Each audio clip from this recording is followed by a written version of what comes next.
Loved it if that started at the beginning of the school year, but the great news is that this is a team that's developing it. Now, once school starts, our team is very large, having all of our teachers that are here with us. So it's, we definitely want to have plenty of involvement of staff. Appreciate the work putting this together. From your opinion, some of the feedback from the teachers, are you seeing the feedback as being positive, especially with the continuous improvement, things like that, and that mindset, or are we seeing very positive feedback? We're only 2 weeks into the school year. I think the feedback that we had about our opening in service was please keep it going. Yep. That's the feedback. So, does Ted come back and help with some of this? Yeah, for sure, for sure. I know the board. We send Ted out to all the schools to do this, and our CISA Board of Control never had it, and we started it. It's fun. It really is the way. He's got a good way of working. You get the job done, and you feel good after you're done. Yeah. So what I like about it is we're saying this is what matters, and we're measuring it, and we're reporting out on it.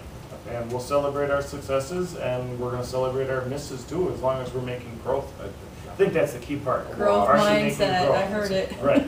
Yeah. As long as we're growing and learning from it, we're not going to be perfect. And with that, innovation really comes with having safety nets for risk taking potential too. Sure. Some math programs, where is there? Yeah, math.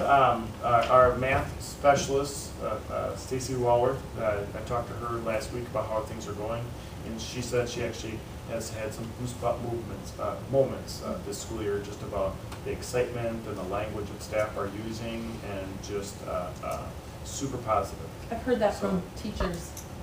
Good. Informally at sidelines of a soccer game, that Yeah. they're having those moments teaching math. So Yay, that's huge for us. I mean, it's been a journey to get to the math adoption, and a lot of training and extra time of staff this summer. Most staff that are in the K-5 world, they work at least 5 additional days this summer, not more.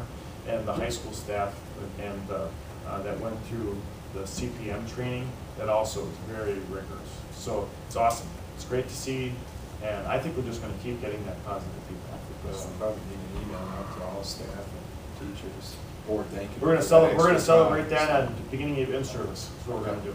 So we're going to come together as a group and celebrate our progress up to this point, and just continue to role model continuous improvement stuff with them, and get the tools in their hands so they can use it. No, there's been a lot of good things that come out over the years, but it's never followed through. You work on it for a year or two, and then it kind of just fades away always. You got to keep. There are more and more things over the last 5, 10 years that actually kept going. With computers and being able to track things a little easier before the paperwork got too overwhelming and it died. It's right now. You can go onto the DPI. Like, there's an article that was just out there last week Thursday that actually shows the student achievement data, and you can break it down by Dodge County. If you want data, you can get it. Everybody can get it. We better all get our data act together, because it's all out there, and we need to be nimble with how to use it, and absolutely follow through with what we are committed to. So today's world, it's about equity. It's about all. You know, I heard Ryan before he left today say once it was no child left behind, and now it's every student succeeds. You know, and it's the mindset. Everyone will succeed. You know, maybe they don't have it today, but they will get it. You look at the data about the state of Wisconsin, the trend actually is down. It's right now, which correct. And they predict it's probably going to continue to do that a little bit. So, but you read, as you continue to look at it, people are talking about the resources for schools, the trauma in society in general, and the mental health challenges in communities, and like what Dodge County experiences is not unique really when it comes to that. There's a big change in society, and we are very important, right in the forefront, trying to be impactors in all of that. So, but we need resources to do that. You know, what it comes down to. So, I think the timing of this is really good, because you were just saying that report that just came out that shows student performance statewide is not very good. And there's been, following that, a lot of political comments saying how schools need to become accountable. I think we ought to become accountable. I think our school is being very accountable. This is a very good way to show that.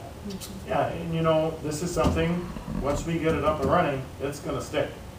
So as Dick said, maybe there have been different changes, but like, I think we're all very excited about it. We want it to stick. Well, what's It's nice great. about a continuous Goals, improvement targets. model, your KPIs can change as society changes and stuff like that, as we're continuing this trend. We continue, so we should be changing our stuff Yeah. as we look at our society every single year and our job opportunities and stuff like that, we should always change. The world's changing. One of the things that is hard though, is when you have, like, we just adopted new science standards, so as I read the article, they're like, you can't really compare last year's science scores to these. Oh my gosh, so that's difficult for us. So I would think as educators, we like to have similar data sets, so we can say, yeah, look, we're making progress versus, well, I don't know. That's very challenging for us. So I do know that as we work on this, we want to try to find things that are set. And yes, we can tweak, and maybe we'll keep the goal similar, but you'll change the range of what it means to be significantly exceeds or exceeds. That I think could change, but I wouldn't want to go and change some of these. Maybe the weight or percentage could change, but that really is done, the administrative team with the Board of Education. So we're behind the scenes doing a lot of the work right now, but in the end, this is something that is board approved. And I wouldn't just go, oh, by the way, this year, we changed it from 50% to 30%, okay? We're just gonna, no, I think that really has to be a board conversation at that point. So, I have a question about that, the math. I know that there's going to be a meeting for parents. yeah, To introduce to the system. correct. Is there anything that we can do so we could record that presentation? Sure. So parents that can't be there can watch? Okay, yes, absolutely. Stacy's also looking into that. Yeah, we actually, there's free resources out there, you could do it live if you wanted to. You know, so I think we should just record it and put it up on the website. Absolutely. We can do that for sure. We put the board meetings up on the website, so we can definitely do that. So, we got a lot of technology now, good stuff out there, so we can do that. So I'll make sure to follow up with them. Sounds like they already were hoping to do that too. Yeah, I talked to her today by email. Okay. Anything else? No, Is Ryan here? Ryan is not here. He'll be here at many more board meetings in October. Okay. So there's no presentation? No. Okay. Principal reports, who wants to be first? I will go. Okay, Becky. You know, you talked about the teachers being engaged, and you've talked about hearing teachers just casually on the sidelines. And I will tell you, the work that I've seen from the Parkview staff, especially with this new math curriculum, has been outstanding. It is a lot of work, and to watch, I watched a first grade class, now it was like the fourth day of school, do what's called the number corner, which is a piece of the math curriculum. And I literally got a little teary-eyed as I watched these little people in the early parts of their school year having amazing conversations about the numbers that they were interacting with and the patterns they were already seeing from just the first few days of school. And I walked out and I went over to second grade. I said, I got a little teary in first grade. And this is indication of how hard this is. The second grade team like, yeah, there were some tears in second grade too, but they weren't coming from the kids. So it is hard work. But what we have seen and what these teachers are all understanding is all of that hard work is going to benefit our learners. And that it will get easy for them, but it's really hard as it is for them. It's the good stuff for kids. And I think that's what they're all appreciating, is what we're doing is right by these kiddos when it comes to this math.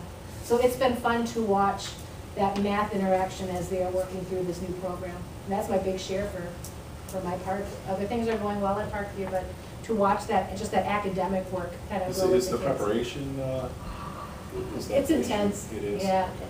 Okay. Yeah, and they have resources to use, but it just takes, it's intense from the teacher side of it, but it's Okay. totally worth it when you watch these kids. Okay.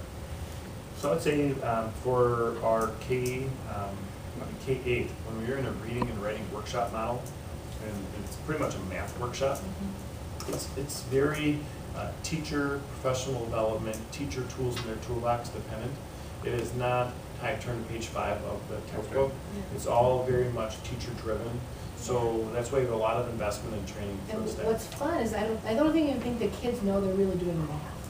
It is not your typical math. They have these things called workplaces, which is a bin that has different activities that get rotated throughout they're a unit that have different activities for them to do. And little do they know, they're actually practicing the concepts that they are working on, but in a way that doesn't look like math. It's not turn to page 5 in a workbook and do these problems. Every once in a while you get a practice sheet to do, but it's very engaging and very interactive for these kiddos. It's fun to watch. Does it make it easier for the teachers next year? It will be. Every year gets a little bit easier. You know, and what we have is we've got staff who know other people who have used this curriculum in other districts, and we say the first year will be the hardest, and you will love it. You will love it once you get through that first year. A big part of us too, which supports what Becky was just saying, is that we wanted to find some of the strongest research-based, like math curriculum that we can find. We wanted to also find like-minded people nearby, so that we could collaborate, we could support. So this has the biggest momentum, the greatest trend in the area, and it's because of the performance that comes with it. So it's the teacher satisfaction, the staff satisfaction, the student performance. So it's nice. So we can actually say, and somebody close, or go drive in a car and do collaboration that way. So, Yeah, it's good stuff. Thank you, Becky. Who's next? I can be next. A couple of things at the middle school from the start of the year. We have initiated a reading challenge with our students in grades 3 through 5. Our literacy team at that grade span has worked with our teachers to start a program called Hit the Halls with Reading. And if you're ever in the middle school and you look down our center hall that connects our two academic sides of the building, you will see that each homeroom classroom, grades 3-5, has a spot up there. And when kids read a book, kids are encouraged to fill out a book spine of the name of the book, the homeroom teacher, and then a parent's signature, and we cut that out and we put that up to display how many books are being read by the homeroom. This will go a year long, and our intent is to encourage more reading outside of the classroom with all of our students. So visiting the library within school or within the community, checking out books, reading, and then documenting the books they read, and then displaying it in our hallway by the classroom, grades 3 through 5. This is being led by Roxanne Walker, one of our interventionists in grades 3-5 that work with our classroom teachers, not only during the workshop time for reading, but also during our intervention time as well. The next thing I'd like to share is today we had our first assembly, school-wide assembly this afternoon, and we called it our Dot Day assembly. Dot Day is a specific day. Actually, it was yesterday, I believe, as far as the date, and a dot is just a dot, and we have different colors of dots for students at each grade level. And part of what they needed to do after introducing new staff and welcoming them back to school this year is we explained the dot and making their mark, and the dot is their mark. And so students went back to their homerooms after the assembly and wrote down how they were going to make their mark, whether it was in the community, whether it's in their family, whether it's in their classroom or the school, in general, but they were going to identify a way that they could make their mark, whether big or small, and they're going to be displayed in our school all together by color, and each color will represent a different grade level. And so that went off today, and we'll continue to monitor that and talk to students about goal setting and meeting those goals. This week is also Safety Week, and each of our buildings participated in a severe weather or tornado drill today. Tomorrow will be a fire drill. It'll be monthly after tomorrow to meet the state law requirements. We have an administrative hold on the 18th, and we'll have a lockdown on the 19th with plans. I think as an administrative team, we're also planning a larger drill called a unification drill. And Scott, I don't know if you want to talk about that and the Raptor support that we will be using for that. Sure. And then I have one more to share after you're done. Okay, so Raptor is a visitor management software. That also has the emergency management feature, and we had a webinar today to learn about that. And we definitely liked it. We need to get some more training, but it has an awesome reunification tool in it, which syncs with Skyward. So in the event of an emergency, we have an app that's free on the phone. You have to have your specific user ID and login all set. So you log in, and then you can somebody can sign up to be a runner, a greeter, or a what's that one? A reunifier. So the one who says, here, your child is here you go. And there's a whole ID check system that is used in that, which is awesome. So it goes from low-tech paperwork to high-tech. The one part with that we have to work our kinks out in is that it requires the app. It requires you to have a smart device, and not all staff members have, we don't provide smart devices for everyone. So many people do. The nice part with this is that it does not contain any content actually in it. It is a tool to use when an incident is created. So it doesn't store student information even after the incident, you can't access it. So really, as far as like saying, oh, you had to download an app and it took up so much room on my device, it doesn't do that. I don't want to have all that confidential stuff, it's not in there. It's only active when an incident is created. So I went and checked it out today, and there's nothing in there unless I actually create an incident. And you create an incident by building. So it's pretty slick, which is the deal. And it can be our place where we store all of our reports. You could put it, you could use it for a fire drill. Instead of taking the pad of paper outside, you could just use the app for that. So it does, we are able to not sync the information in the app, but you can export it in an Excel file, and then we can add our low-tech stuff to it too. And you can accommodate substitute teachers. There's a lot of opportunities for us to be more open versus, well, Scott has his cell phone, he's gonna have to use that, but we have to figure all that out. So I do think we're gonna keep moving ahead with it. So we learned about it today, we liked it, there was some practice stuff already, just like that, worked. I received some text notifications that incident occurred. It was that they're running a drill, you know. The neat part of it is if Scott, I picked up my daughter, my wife came to pick up my daughter, the system actually sends out a text to tell her in advance, your daughter's been picked up. So that is something, we don't have that capability to do right now. So that alone is something we Now, really who feeds that appreciate in? about it. Our system, Raptor, the app, we would use it to say, Scott's daughter's been picked up by Scott, right? It pulls everything from Skyward. So Yeah. whoever the emergency contacts that are listed in Skyward, those are the names that come up for that child if we're about to reunify them. Okay. So we're looking for, when we check their IDs, that it's one of those people. It updates daily. every There's 8 another hours. platform called Clever that we use for many of our programs that connects different programs together, like Skyward will connect with Raptor through Clever. It is all on lockdown mode. There's no one else is gonna get access to it. It's all secure. So, but it's great. So like right now, we would have to use like an Excel, we have a spreadsheet of some sort. Do you use Skyward in the event of an emergency? Yeah, you have a printout. Right.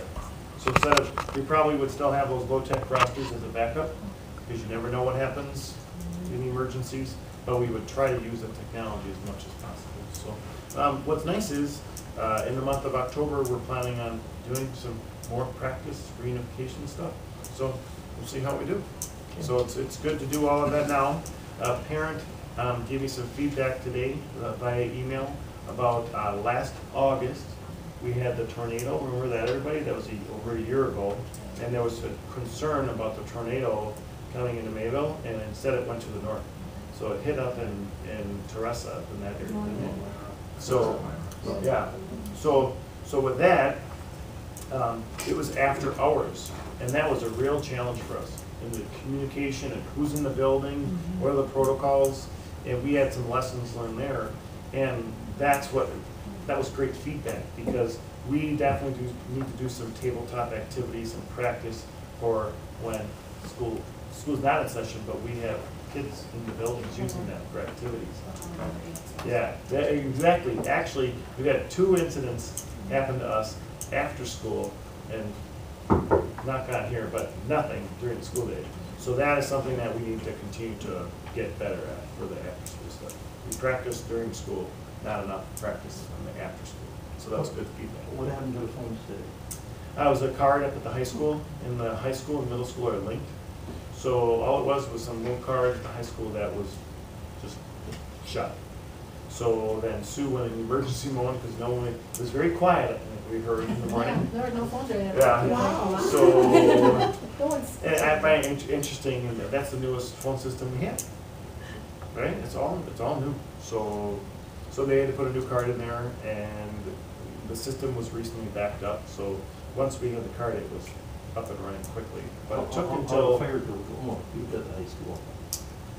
Okay. Bob, you have one thing? Yeah, one more, if we're ready. Just wanted to share some of the changes that we've implemented at the middle school. We went from an 8-period day to a 9-period day for grades 6 through 8, and we've added grade 6 to the bell schedule. So grade 6 looks a lot more like a 7th or 8th grade schedule. And this was to support a double block for math and a double block or 2 periods of instruction for ELA, grades 6 through 8, to accommodate our new curriculum. And we talked about the new curriculum in math, and we have a curriculum that's a couple of years old called Units of Study for English Language Arts, and a double block to better support those. It also provided some common planning time for all teachers at grade 6, at grade 7, and at grade 8, and also allows for common planning time for teachers of a content area. So we have a teacher teaching math at grade 6, a different one teaching math at grade 7, and a different teacher again teaching math at grade 8. And the schedule allows even those across grade levels to meet as a content area for common planning and support as well, which they've been using for the new math curriculum. In grades 3 through 5, we have a new special rotation that provides a common daily planning time for all teachers at a grade level, grades 3 through 5. We also have 60-minute blocks for teaching reading, a 60-minute block for teaching writing, and a 60-minute block for teaching mathematics, so that those programs can be supported with enough time during each day. And we're currently working out the kinks. Since day one, just today we found a conflict between 2 days in our rotation between grade 4 and grade 3 for specials, and we fixed that right away. But there are kinks that are coming up, but it seems to be working fairly well, and it does provide teachers that common time and a significant amount of planning time every day, as well as the common teaching blocks at each grade level for students to get the instruction that they need. Also, we have a longer lunch at grade 6 through 8, going from 30 minutes to 40 minutes, but part of that is an intramural. When the 6th grade students came on to the bell schedule, they lost recess, and so they get intramurals at the start of that 40-minute lunch period, and after 10 minutes they come in. By the time that 10 minutes is over, the 7th and 8th grade students have gone through the line and they're ready for 6th grade. And we find that there's enough time for all students to get lunch and to eat lunch. And when concerns come up, and a few have from some of our families, we specifically watch and we provide information back to those families about when their student was in line, when they were out of line, and when they were done eating, and how much time they had left. So it is something new, and it is drawing a little bit of interest from some of our parents, but we provide the information, and we've had parents come in, invite them in to observe as well. It is running well, and I think it adds to what we're doing at the middle school to meet the needs of our students by giving them that little downtime for intramurals, which happens in our gymnasium in a controlled situation with a FIAD teacher overseeing it. I was thrilled today when my 8th grader told me he had intramural time in the gym. I was thrilled. Yeah, it's good for them. Yeah. Very nice. Thank you, Bob. Complete? Okay, at the high school. If you recall, at the last meeting, I had given an initial report on a youth apprenticeship program that was beginning. So Joni Hanrahan from, Joni DeRuyter from CISA did come in, and the process we used was over 3 lunch periods, we collected all juniors and seniors, where they were working, what their job description title was, and then Joni, I, and Chris Pasick went through, divided the ones out that were not IA eligible, removed those, and then Joni came in and held interviews with each of the kids that were kind of left over, as I call it.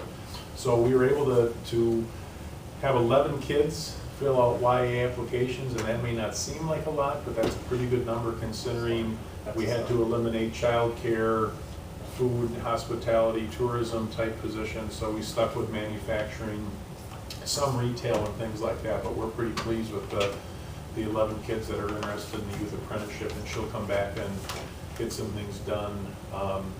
And that ends up being one of our KPIs and our performance indicators, is that how many kids are in school to work programs, how many kids are taking AP courses. It's all over the place. Sports are often, we're in about our 3rd week of full competition, so the soccer team had a nice win on Saturday. We hosted annual Mayville invite on Friday for our cross country. Our kids did very well there.